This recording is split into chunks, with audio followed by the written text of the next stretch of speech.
c'est un profil qui requiert beaucoup de compétences diverses, c'est-à-dire qu'il faut que ce soit des personnes qui soient à la fois sérieuses en termes d'organisation et en termes de prévoyance. On est dans un métier où il faut sans arrêt anticiper les éventuels problèmes. Donc il faut avoir vraiment une logique d'organisation qui soit très efficace.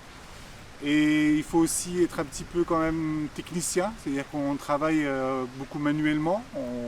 On a des entretiens d'enclos, on a des réparations de structures. Donc il faut savoir aussi bien utiliser un ordinateur pour la partie organisationnelle, par exemple, tout ce qui est outils informatiques.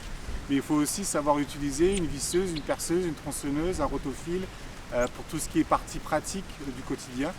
Et en termes de qualité humaine, je pense que le plus important en fait, c'est qu'un soigneur animalier doit être en permanence au niveau de ses animaux. C'est-à-dire que ce qui peut biaiser la qualité du soigneur, c'est de trop mettre d'anthropomorphisme par exemple sur le comportement des animaux et du coup de ne pas avoir la réalité de ce que les animaux essaient de nous transmettre en termes de communication.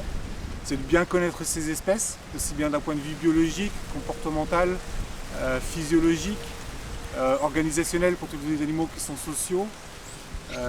Donc c'est beaucoup de connaissances, des connaissances qu'il faut savoir appliquer au milieu zoologique parce que les connaissances on les a souvent sur des bases d'animaux dans leur milieu naturel, qui ne sont pas forcément toujours transposables dans le milieu zoologique. Donc il faut savoir faire un petit peu d'analyse en quelque sorte. Et puis il faut toujours avoir de l'humilité dans le sens où il faut toujours partir du principe c'est qu'on apprend tous les jours.